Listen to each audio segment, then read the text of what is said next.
बोले अल्लाह मैया की जय। वैशाख का महीना शुक्ल पक्ष आज सप्तमी की पावन तिथि है। माँ भगवती श्री गंगा जी के जन्मदिन का अवसर है। पुराणों के अंदर गंगा की उत्पत्ति की कथा आती है।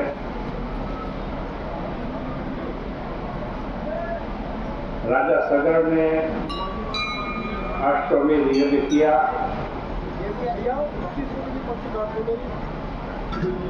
लेकिन इंद्र ने यज्ञ का अश्व चुरा लिया। कपिल मुनि के आश्रम में उस अश्व को बांध दिया।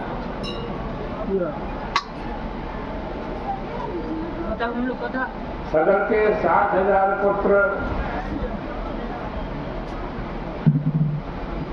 उस अश्व को खोजने के लिए निकले।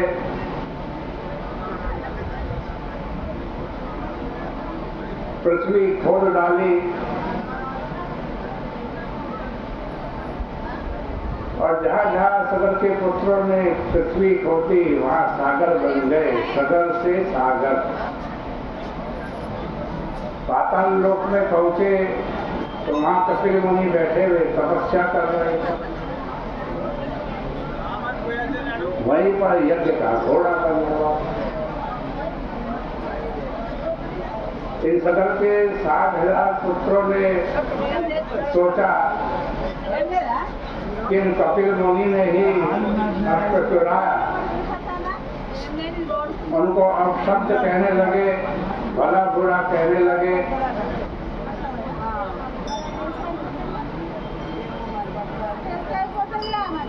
कपिल मुनि की तपस्या भंग हुई। क्रोधाग्नि के द्वारा सगर के 60,000 पुत्र भस्म हो गए।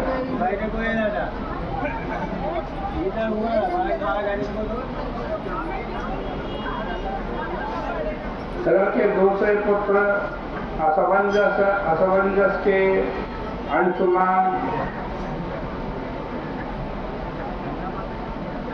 उन्होंने भी तप किया, लेकिन अपने जीवन में तो गंगा जी को पृथ्वी पर लेकर नहीं आ पाए।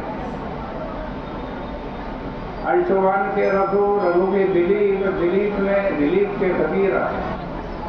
इतनी पीढ़ी के लोगों ने तपस्या की। जब भगीरथ पहुंचे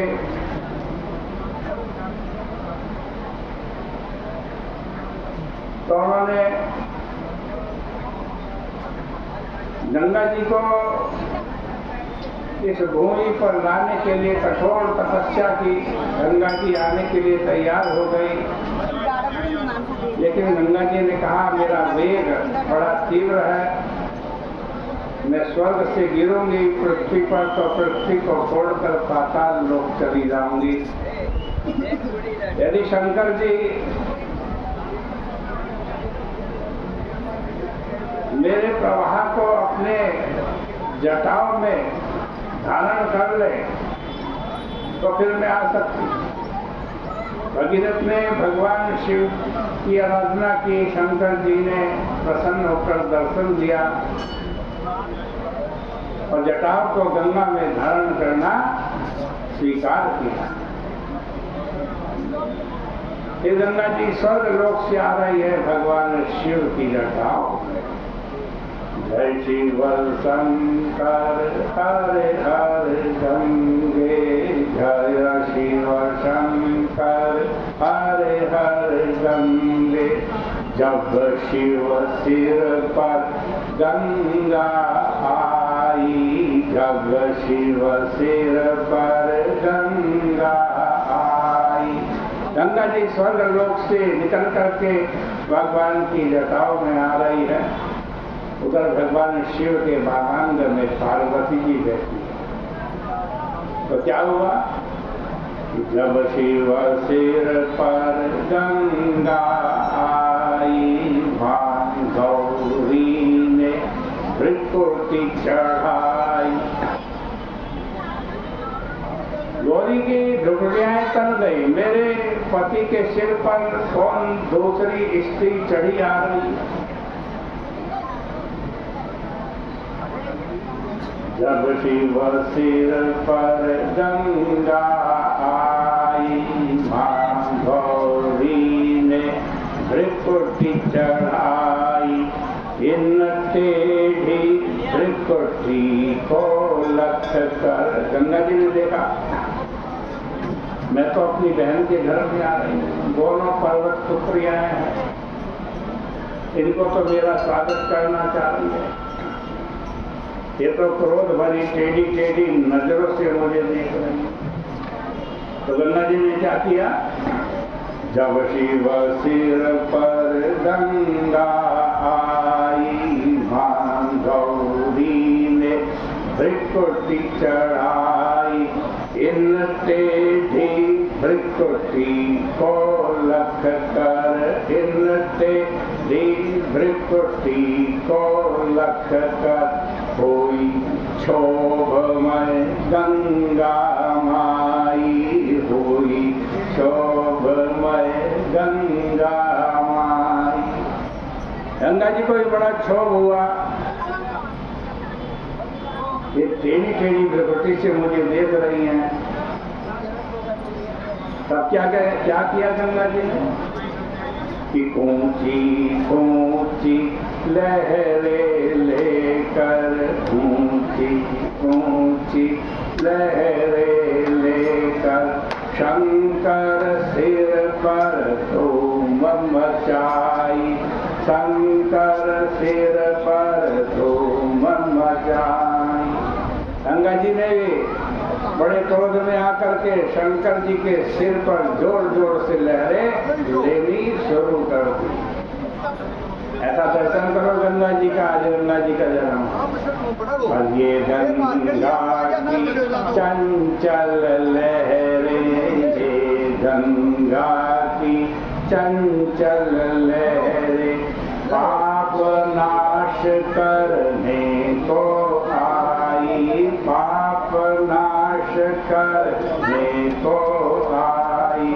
जय शिव शंकर हरे हरे गंगे, जय शिव शंकर हरे हरे गंगे।